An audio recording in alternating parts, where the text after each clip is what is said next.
ಮನೆಯಲ್ಲಿದ್ದೆ. ಹನುಮಂತಪ್ಪ ಅವರು, ಸಾವಿತ್ರಮ್ಮ ಅವರು ಅಂತ ಅವ್ರ ಮನೆಯಲ್ಲಿದ್ದೆ. ಮನೆ ಹುಡುಕ್ತಾ ಇದ್ವಿ. ಎಷ್ಟೋ ಮನೆ ನೋಡಿದ್ವಿ, ಯಾವುದೂ ಸರಿ ಬರಲಿಲ್ಲ.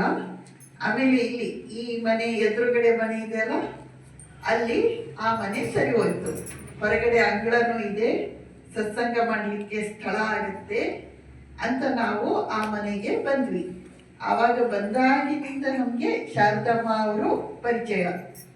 ಅವತ್ತಿನಿಂದ ಅವರು ನಿರಂತರವಾಗಿ ಆಶ್ರಮಕ್ಕೆ ಎಷ್ಟೊಂದು ಸೇವೆಯನ್ನು ಮಾಡ್ತಾ ಇದ್ದಾರೆ.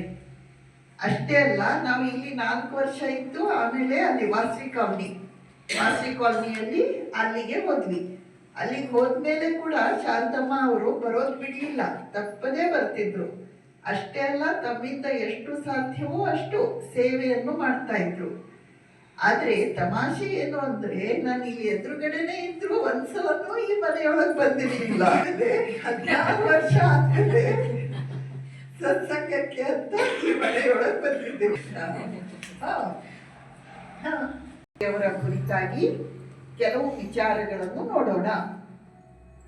ಶ್ರೀರಾಮಕೃಷ್ಣರಿಗೆ